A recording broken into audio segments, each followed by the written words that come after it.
The Red Badge of Courage, an episode of the American Civil War, by Stephen Crane, Chapter 4.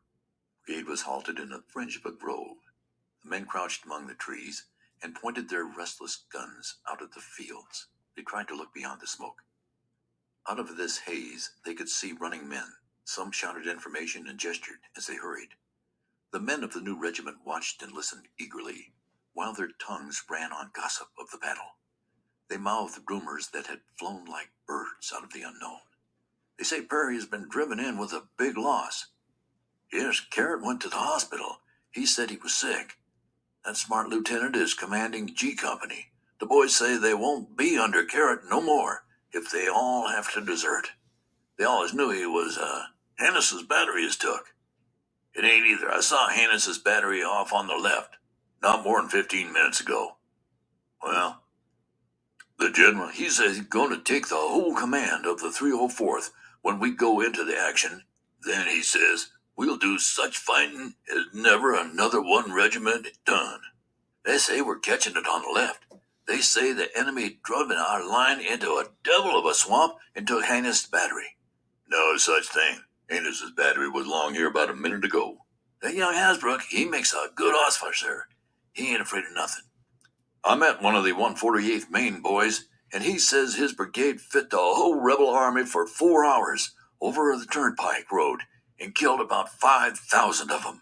He says one more such fight as that and the war will be over. Bill ain't scared either. No, sir. He was just mad. That's what he was. When that feller trod on his hand and he up and said that he was willing to give his hand to his country, but he'd be dummed if he was going to have every dumb bushwhacker in the country walking around on it. So I went to the hospital disregardless of the fight. 3 fingers was crunched.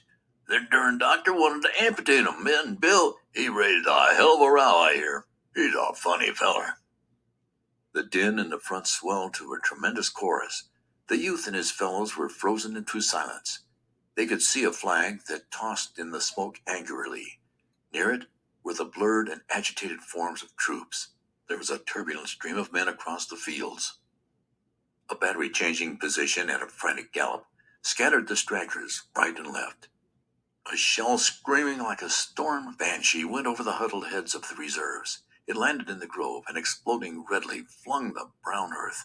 There was a slow shower of pine needles. Bullets began to whistle among the branches and nip at the trees. Twigs and leaves came sailing down. It was as if 1,000 axes, wee and invisible, were being wielded. Many of the men were constantly dodging and ducking their heads. The lieutenant of the youth company was shot in the hand. He began to swear so wondrously that a nervous laugh went along the regimental line. The officer's profanity sounded conventional. It relieved the tightened senses of the new men. It was as if he had hit his fingers with a tackhammer at home. He held the wounded member carefully away from his side so that the blood would not drip upon his trousers. The captain of the company, tucking his sword under his arm, produced a handkerchief and began to bind with it the lieutenant's wound, and they disputed as to how the binding should be done. The battle flag in the distance jerked about madly. It seemed to be struggling to free itself from an agony. The billowing smoke was filled with horizontal flashes. Men running swiftly emerged from it. They grew in numbers until it was seen that the whole command was fleeing.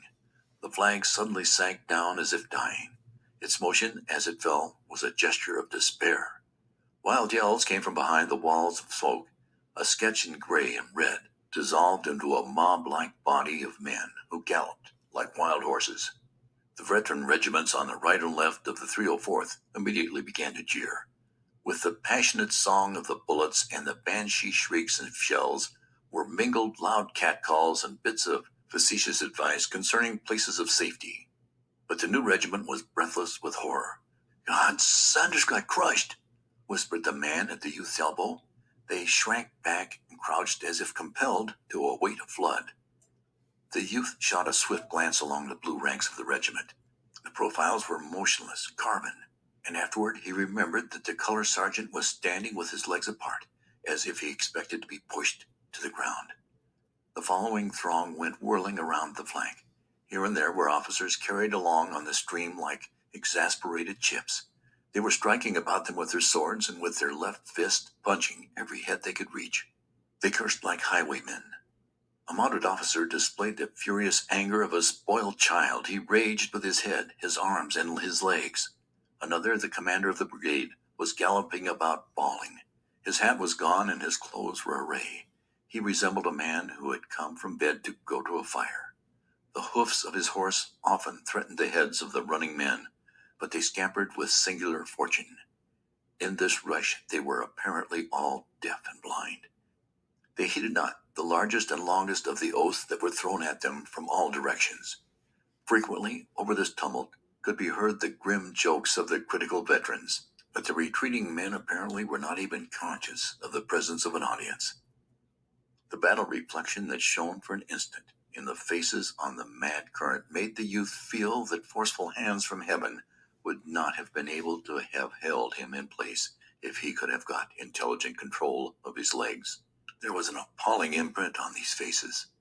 The struggle in the smoke had pictured an exaggeration of itself on the bleached cheeks and in the eyes, wild with one desire.